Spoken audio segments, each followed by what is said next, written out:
Risale-i Nur Külliyatından Sözler. Müellifi, Bediüzzaman Said Nursi. 7. söz.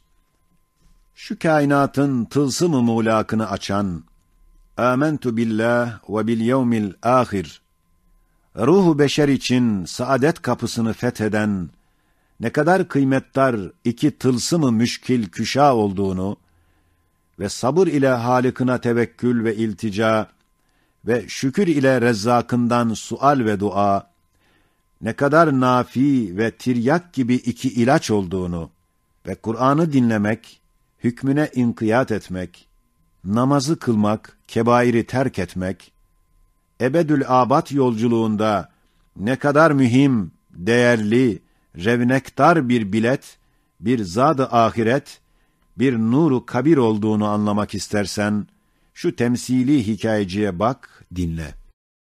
Bir zaman bir asker, meydan-ı harp ve imtihanda, kar ve zarar deveranında pek müthiş bir vaziyete düşer. Şöyle ki, sağ ve sol iki tarafından dehşetli derin iki yara ile yaralı ve arkasında cesim bir arslan, ona saldırmak için bekliyor gibi duruyor. Ve gözü önünde bir dar ağacı dikilmiş, bütün sevdiklerini asıp mahvediyor. Onu da bekliyor. Hem bu haliyle beraber uzun bir yolculuğu var. Nefyediliyor. O biçare, şu dehşet içinde, meyusane düşünürken, sağ cihetinde Hızır gibi bir hayırhah, nurani bir zat peyda olur. Ona der, meyus olma, sana iki tılsım verip öğreteceğim. Güzelce istimal etsen, o arslan sana musahhar bir at olur. Hem o dar ağacı, sana keyif ve tenezzüh için hoş bir salıncağa döner. Hem sana iki ilaç vereceğim. Güzelce istimal etsen, o iki müteaffin yaraların, iki güzel kokulu Gül-ü Muhammedi aleyhissalatu vesselam denilen latif çiçeğe inkılap ederler. Hem sana bir bilet vereceğim. Onunla uçar gibi bir senelik bir yolu bir günde kesersin. İşte eğer inanmıyorsan bir parça tecrübe et, ta doğru olduğunu anlayasın. Hakikaten bir parça tecrübe etti, doğru olduğunu tasdik etti. Evet, ben yani şu biçare Said dahi bunu tasdik ederim. Çünkü biraz tecrübe ettim, pek doğru gördüm. Bundan sonra birden gördü ki, sol cihetinden şeytan gibi dessas, ayyaş, aldatıcı bir adam, çok zinetler, süslü suretler, fantaziyeler, müskirler beraber olduğu halde geldi. Karşısında durdu, ona dedi, hey arkadaş, gel gel, beraber işret edip keyif edelim. Şu güzel kız suretlerine bakalım, şu hoş şarkıları dinleyelim, şu tatlı yemekleri yiyelim. Sual, ha nedir ağzında gizli okuyorsun? Cevap, bir tılsım. Bırak şu anlaşılmaz işi. Hazır keyfimizi bozmayalım. Sual, şu ellerindeki nedir? Cevap, bir ilaç. At şunu, sağlamsın, neyin var, alkış zamanıdır. Sual, şu 5 nişanlı kağıt nedir? Cevap, bir bilet, bir tayinat senedi. Yırt bunları, şu güzel bahar mevsiminde yolculuk bizim nemize lazım, der. Her bir desiseyle onu iknaa çalışır. Hatta o biçare ona biraz meyleder. Evet, insan aldanır. Ben de öyle bir dessasa aldandım. Birden sağ cihetinden rahat gibi bir ses gelir. Der, sakın aldanma ve o dessasa de ki, eğer arkamdaki arslanı öldürüp, önümdeki dar ağacını kaldırıp, sağ ve solumdaki yaraları defedip, peşimdeki yolculuğu men edecek bir çare sende varsa, bulursan haydi yap, göster, görelim. Sonra de, gel keyfedelim. Yoksa sus hey sersem, ta Hızır gibi bu zat-ı semavi dediğini desin. İşte ey gençliğinde gülmüş, şimdi güldüğüne ağlayan nefsim. Bil, o biçare asker ise sensin ve insandır. Ve o arslan ise eceldir. Ve o dar ağacı ise ölüm ve zeval ve firaktır ki, gece gündüzün dönmesinde her dost veda eder, kaybolur. Ve o iki yara ise, birisi müz'iç ve hadsiz bir acz-i beşeri, diğeri elim, nihayetsiz bir fakr-ı insanidir. Ve o nefi ve yolculuk ise, alemi ervahtan, rahm-ı maderden, sabavetten, ihtiyarlıktan, dünyadan, kabirden, berzahtan, haşirden, sırattan geçer bir uzun seferi imtihandır. Ve o iki tılsım ise, Cenab-ı Hakk'a iman ve ahirete imandır. Evet, şu kutsi tılsım ile ölüm, insanı mümini, zindanı dünyadan, bostanı cinana, huzuru Rahman'a götüren bir musahhar at ve Burak suretini alır. Onun içindir ki, ölümün hakikatını gören kamil insanlar, ölümü sevmişler, daha ölüm gelmeden ölmek istemişler. Hem zeval ve firak, memat ve vefat ve dar ağacı olan mürûr zaman, o iman tılsımı ile Sani Zülcelal'in taze taze, renk renk, çeşit çeşit mucizat-ı nakşını, havarik-i kudretini, tecelliyat-ı rahmetini, kemal-i lezzetle seyir ve temaşaya vasıta suretini alır. Evet, güneşin nurundaki renkleri gösteren aynelerin tebeddül edip tazelenmesi ve sinema perdelerinin değişmesi daha hoş, daha güzel manzaralar teşkil eder. Ve o iki ilaç ise, biri sabır ile tevekküldür, Halık'ının kudretine istinat, hikmetine itimattır. Öyle mi? Evet. Emri kün feyekûne malik bir sultan-ı cihana acz tezkeresiyle istinat eden bir adamın ne pervası olabilir?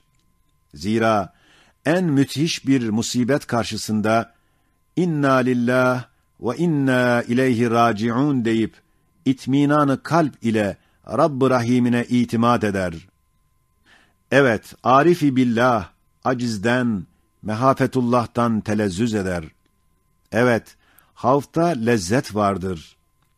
Eğer 1 yaşındaki bir çocuğun aklı bulunsa ve ondan sual edilse, en leziz ve en tatlı haletin nedir? Belki diyecek, aczimi, zaafımı anlayıp, validemin tatlı tokatından korkarak yine validemin şefkatli sinesine sığındığım halettir. Halbuki, bütün validelerin şefkatleri, ancak bir lem'ay tecelli rahmettir.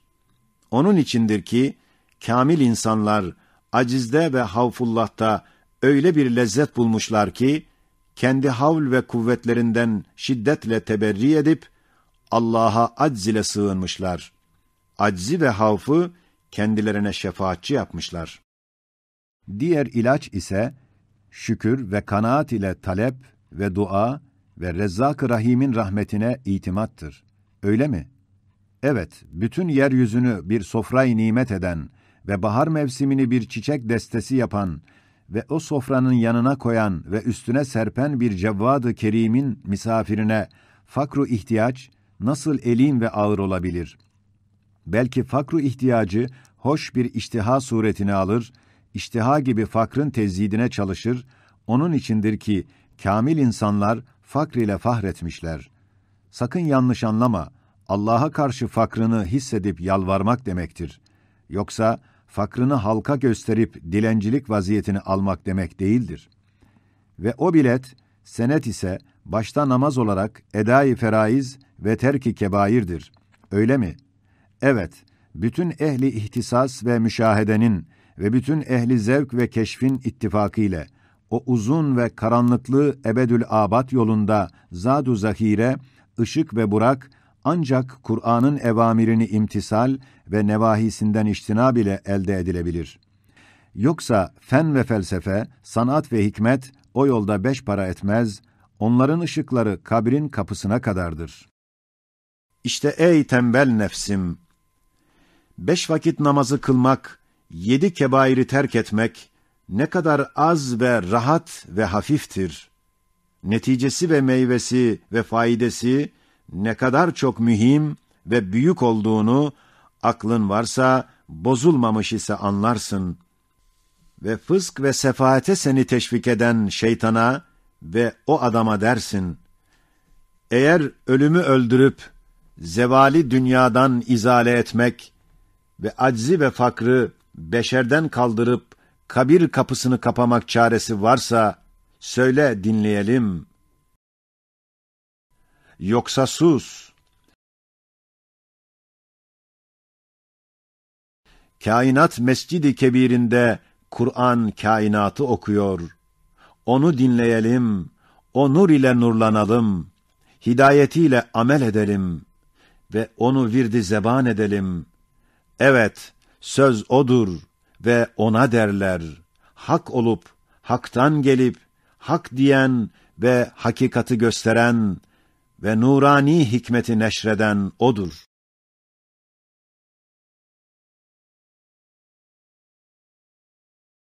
Allahümme nevvir kulûbena binûril iman vel Kur'an.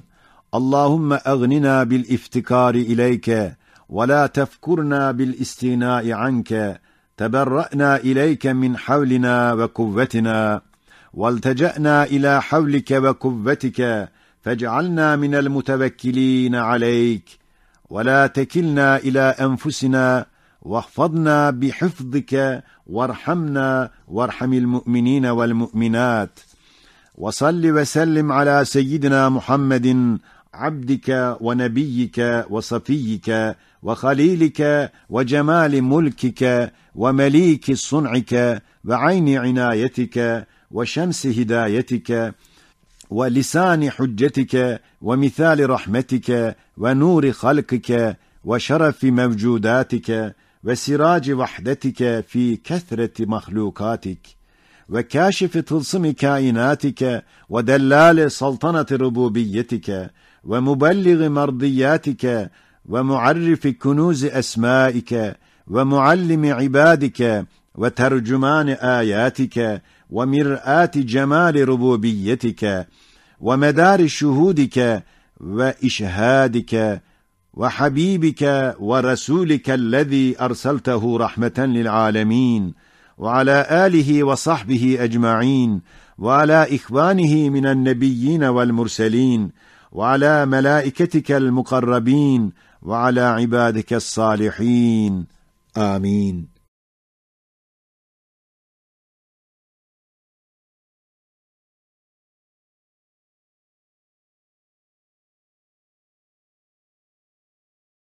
Kanalımıza abone olarak yeniliklerden haberdar olabilirsiniz.